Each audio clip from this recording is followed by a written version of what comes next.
Graça e paz, igreja. Vamos abrir a palavra de Deus, Lucas capítulo 4, versículo 1 até o versículo 13.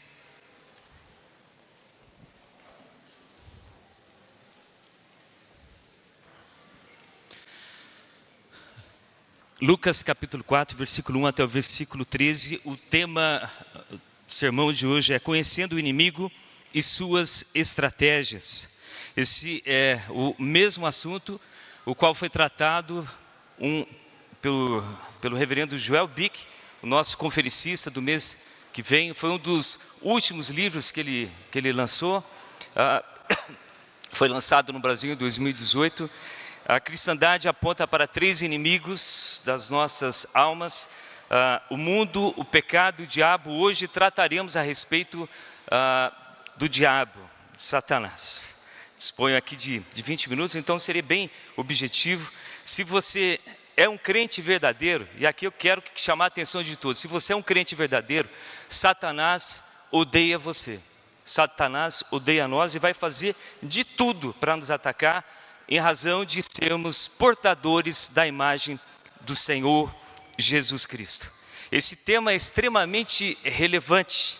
Nós vivemos uma sociedade hoje com múltiplas faces, uma sociedade extremamente mística, cada vez mais pagã, aprisionada em seus próprios vícios, relativizada. Aumenta-se a perseguição contra os cristãos, comportamentos cada vez mais bizarros. Nós temos observado na internet, esses tempos, nós temos visto grupo de jovens se dizendo cães, cachorros, se fantasiam e ficam andando de 4, ou são cavalos.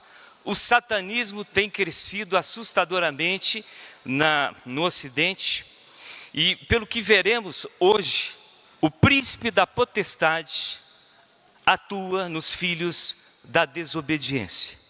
E Joel Bick, nesse mesmo livro, ele fala: como igreja do Senhor, nós temos que conhecer que essa batalha espiritual, ela é feroz, ela está acontecendo e é verdadeira.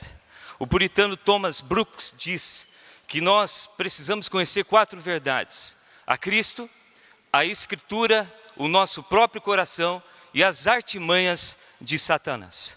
Nós, antes de iniciarmos, nós precisamos saber o seguinte: que Satanás já foi derrotado na cruz do Calvário. Satanás é um ser finito, ele foi criado pelo Senhor, ele não é nada diante do Senhor, ele só atua debaixo da soberania do Senhor. No entanto, enquanto o Senhor Jesus Cristo não vem, o diabo é tratado no Novo Testamento como aquele que é o Deus desse século, que tem cegado o entendimento dos infiéis, dos incrédulos. Ele é tratado como o nosso adversário que anda ao nosso derredor querendo nos devorar. Ele causa confusão dentro da igreja, influindo mentiras, desânimo dentro dos nossos corações. Está aí a história de Ananias, que todos conhecem. Ele encheu o coração de Ananias e ele obstrui os trabalhos da igreja. 1 Tessalonicenses, Paulo fala a respeito disso, que Satanás impediu ele 2 vezes de visitar a igreja de Tessalônica. Então, cientes dessa atuação de Satanás no presente século, em nossas vidas, no mundo, nós penso que seja fundamental nós lembrarmos de algumas estratégias, e para isso eu quero meditar nessa porção das Escrituras. Eu faria a leitura, os irmãos apenas me acompanhem. A partir do versículo 1.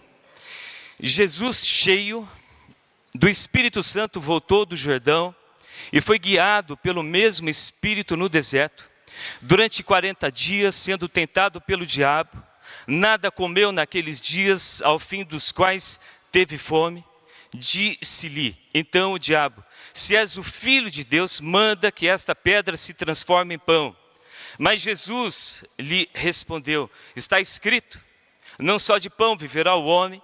E elevando-o, mostrou-lhe no momento todos os reinos do mundo Disse-lhe o diabo: dar-te-ei toda essa autoridade e a glória desses reinos, porque ela me foi entregue e a dou a quem eu quiser. Portanto, se prostrado me adorares, toda será tua. Mas Jesus lhe respondeu: está escrito, ao Senhor teu Deus adorarás e só a Ele darás culto. Então o levou a Jerusalém e o colocou sobre um pináculo do templo. E disse-lhe: se és o Filho de Deus, atira-te daqui abaixo, porque está escrito: aos seus anjos ordenará a teu respeito que te guardem, e eles te susterão nas suas mãos, para não tropeçares em alguma pedra. Respondeu-lhe Jesus: dito está, não tentarás o Senhor teu Deus. Passadas que foram as tentações de toda sorte, apartou-se dele o diabo até o momento oportuno. Feche os seus olhos, vamos orar mais uma vez. Senhor, fale ao nosso coração. Espírito Santo, revela o que precisa ser revelado aos nossos corações. Confronta-nos, desperta-nos para esta realidade e que possamos ouvir a Tua voz, apenas a Tua voz. Acalma os nossos corações, nós oramos em nome do Senhor Jesus Cristo. Amém. Queridos, essas tentações representam áreas essas tentações as quais Satanás atacou o Senhor Jesus Cristo, representam áreas das quais também constantemente nós somos atacados. O importante sabemos que Jesus resistiu a todas essas tentações. Ele foi fiel e foi obediente até o fim. E a primeira estratégia, a qual eu quero destacar aqui, é a tentação de buscar a satisfação própria, nossa, a concupiscência da carne, acima da vontade do Senhor Deus. Diz o texto que o diabo falou assim para Jesus: se você é filho de Deus, pegue essa pedra e transforme em pão. Jesus estava 40 dias jejuando, e durante todo esse tempo, Mateus fala que ele estava sendo tentado, durante todos esses dias. Satanás usou dessa mesma estratégia com Adão e Eva. Falou: para que obedecer a Deus? Coma desse fruto. Essa mesma tentação que o diabo sempre costumeiramente faz em nossas vidas, que faz individualmente, é de buscarmos os nossos interesses pessoais acima do interesse de Deus. A concupiscência da carne, ela deve ser aflorada, e ele vai implantando dogmas na sociedade. O que importa é ser feliz, o que importa é você buscar o seu prazer, não importa a Deus. E aqui nós temos essa indução de Satanás, querendo fazer com que Jesus tropece na sua obediência a Deus, para buscar os seus próprios interesses. Ao longo da história, nós temos visto também essa mesma influência de Satanás, de forma individual. Ele vai tentando as pessoas, tentando a cada um de nós, tentando reis, tentando pessoas de qualquer tipo de nação. Ele vai tentando. Ele tentou Eva, tentou Caim.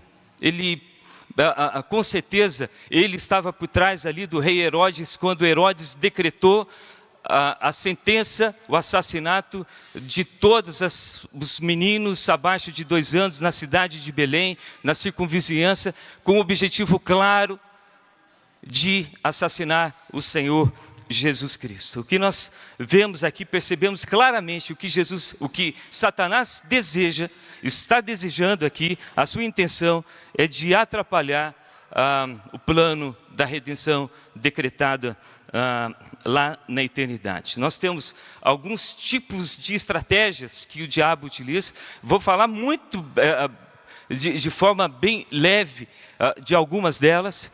Um exemplo, não só nesses ataques individuais que Satanás faz, mas ele também possui corpos. Ele atua através de possessões. Nós percebemos claramente ao longo de todo o Evangelho, dos evangelhos, Jesus expulsando espíritos imundos. Lembra daquele homem de Gadareno? Ele expulsou uma legião. Ou aquela mulher que foi aprisionada durante 18 anos por uma enfermidade, e o Senhor Jesus expulsa um espírito de enfermidade daquela mulher que se encontrava aprisionada, se encontrava encurvada fisicamente. Então, se o propósito de Deus para nossas almas é a nossa santificação para a glória de Deus, o propósito, o alvo do diabo, de Satanás, é que nós caiamos e vamos em sentido completamente ao contrário do que o Senhor quer. Ele quer que nós satisfaçamos os nossos próprios interesses, a nossa própria concupiscência da carne acima dos interesses de Deus. É a sociedade caracterizada cada vez mais pela busca do próprio prazer. Lembra, o diabo vai tentando. Davi caiu, porque o rei Davi caiu, porque ele olhou naquela janela, tinha lá Betseba tomando banho, ele olhou e ficou olhando, caiu na tentação. Eu pergunto o que a Betseba estava fazendo lá, tomando banho embaixo da janela do rei. Então quer dizer, ela também estava sendo tentada. É dessa forma que Satanás atua. E a segunda estratégia que eu quero trazer aqui é essa tentação à idolatria e de buscar o poder. Diz o texto que Satanás eleva o Senhor Jesus Cristo a uma tal altura que ele vê muitas nações, ou quase todas as nações, e ele, aqui não foi de uma coisa de divisão, não, ele elevou Satanás, Satanás elevou Jesus Cristo, literalmente a ponto de ver todas as nações. E Satanás, então, apresenta a isca: eu te oferecerei, Jesus, a autoridade sobre todas essas nações, se prostrado você me adorar. Essa foi a isca. É como se Satanás estivesse falando assim: não precisa ir para a cruz para você receber a autoridade, você não precisa morrer para receber toda a autoridade, basta você me adorar e eu te darei toda a autoridade. O propósito é claro de Satanás, de sempre querer afastar, aqui especificamente, o Senhor Jesus Cristo, fazer que ele tropece, fazer com que ele seja desobediente e que ele não vá para a cruz. Esse era o objetivo claro de Satanás a respeito do Senhor Jesus Cristo, nessa tentação do Senhor Jesus Cristo. Jesus, então, a proposta era o seguinte: você ganhará autoridade, não precisa ir para a cruz, basta só você me ajoelhar. E nós percebemos também, da mesma forma, Satanás faz com as nossas vidas, utilizando dessa mesma estratégia. Ele vai colocando, apresentando ídolos, vai apresentando, e é fácil, busca poder, busca dinheiro, ele vai te satisfazer, vai te dar segurança. Nós precisamos vigiar os nossos corações, meus queridos, para ver quais são os nossos ídolos. Uma oração extremamente importante que deveríamos fazer todos os dias: Senhor, revela os ídolos aos quais eu tenho me ajoelhado. Precisamos fazer essa oração e esperar a resposta do Senhor Deus a respeito dos nossos próprios ídolos. Em última instância, nós temos nos ajoelhado a nós mesmos. A nossa sociedade, ela é caracterizada cada vez mais pelo vício que ela tem de se servir a si própria. E nós também, irmãos, precisamos vigiar nesse aspecto. Na nossa vida prática, será que nós temos, quais são os nossos ídolos? Nós temos trocado o deleite de estarmos na presença, de passarmos na presença do Senhor Jesus Cristo pelas mídias sociais, pela tirania do entretenimento? Onde está o nosso coração? Onde está o nosso prazer? Está na casa do Senhor? Muitos são aqueles: não vou, eu tenho que ficar mais um pouquinho dormindo aqui, está tão quentinho. Gente, onde está o nosso prazer? Nós estamos aqui treinando para a eternidade, o qual nós passaremos para sempre com o nosso Senhor, com a Santíssima Trindade. Então, olhe o seu coração. E a terceira e última estratégia, meus queridos, é a tentação da obtenção de glória. Diz o texto que Satanás eleva Jesus leva Jesus até Jerusalém e o posiciona no pináculo do templo, na parte mais alta do templo, e diz assim ao Senhor Jesus Cristo: se você é filho de Deus, lança-te. Não está escrito que Ele dará ordem aos anjos para que te guarde? E eu quero aqui só lembrar, em nenhuma dessas tentações o Senhor Jesus Cristo caiu. Em todas essas tentações, o Senhor Jesus Cristo contra-atacava, se defendia a partir da palavra do Senhor, a partir da Santa Escritura. Então perceba o grau de elevação da palavra de Deus, onde o inimigo e o Senhor Jesus Cristo se degladiavam utilizando a palavra. Obviamente, Satanás deturpando, relativizando a palavra do Senhor, e o Senhor Jesus Cristo utilizando a palavra do Senhor, a palavra das Escrituras, a palavra santa e inspirada. Ela é o árbitro supremo de todo o universo. A palavra é extremamente poderosa. E diz o texto então que Jesus responde: não tentarás ao Senhor teu Deus.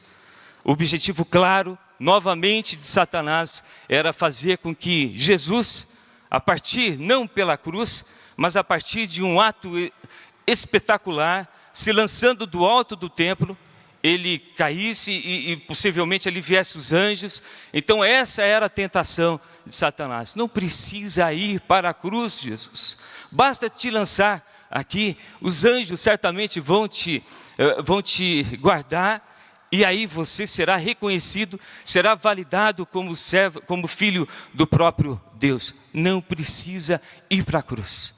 Graças a Deus, meus queridos, que o Senhor Jesus Cristo, Ele permaneceu fiel, Ele foi obediente até a morte, Ele cumpriu toda a sua obediência, a sua dependência a respeito do Senhor, Deus Todo-Poderoso. Ele não caiu, Ele foi obediente até a morte de cruz. E se Ele se tivesse jogado, se Ele se tivesse jogado ali do pináculo, nós não estaríamos aqui. Não estaríamos, esse mundo nem existiria. Graças a Deus que Ele foi obediente. E eu quero encerrar, irmãos, aqui dizendo que o alvo principal aqui de Satanás é sempre, nesse caso, impedir que o plano da redenção fosse consumado. Graças a Deus que foi consumado. Jesus não pecou. E Satanás, ele atua também em diversas áreas. Se nós olharmos para a sociedade, nós veremos que ele provoca, não só tem as suas estratégias de forma individual, mas ele também atua nos meandros, ele atua também de forma oculta, ele vai distorcendo culturas, ele vai implantando ideologias, sempre promovendo a desumanização. É só ver as ideologias que estão saindo, ou leis que são para desumanizar, que são para ideologias que provocam, ou pensamentos que provocam injustiça, distorcendo verdades fundamentais. Ele vai produzindo imoralidades. Calvino diz que Satanás também provoca opressões, produzindo tristezas profundas, angústias profundas na alma humana. Herman Bavinck, um teólogo reformado holandês, ele diz que Satanás atua no mal sistêmico da sociedade, tipo essa pobreza estrutural, essa má distribuição de renda, a corrupção atolada em meio a todas as sociedades. São todas formas as quais o diabo tem encabeçado esses tipos de mal sistêmico. Perseguição à igreja. Herman Bavinck também nos fala a respeito disso, que se nós olharmos ao longo da história, a igreja sempre foi perseguida e sempre será perseguida, porque é Satanás que está por trás. Só lembrando da lei do aborto, essa tentativa de aprovar a lei do aborto. Irmãos, isso aí é Satanás que está por trás de tudo isso. A nossa luta não é contra a carne e o sangue, mas sim contra principados e contra potestades. Então, qualquer forma de ideologia, qualquer tipo de movimento em prol da desumanização, em prol da crueldade, Satanás está por trás. Nós temos, Herman Bavinck lembra também que Satanás não só atua também na sociedade, mas atua dentro das igrejas. E Satanás tem provocado desânimo, tem levantado tipos de Cristos substitutos, os quais aparentemente nós vamos tentando uma redenção por modo próprio, um tipo de religiosidade por formalização. Eu me preocupo mais com as formas, eu me preocupo mais com o meu legalismo, estou cumprindo as leis.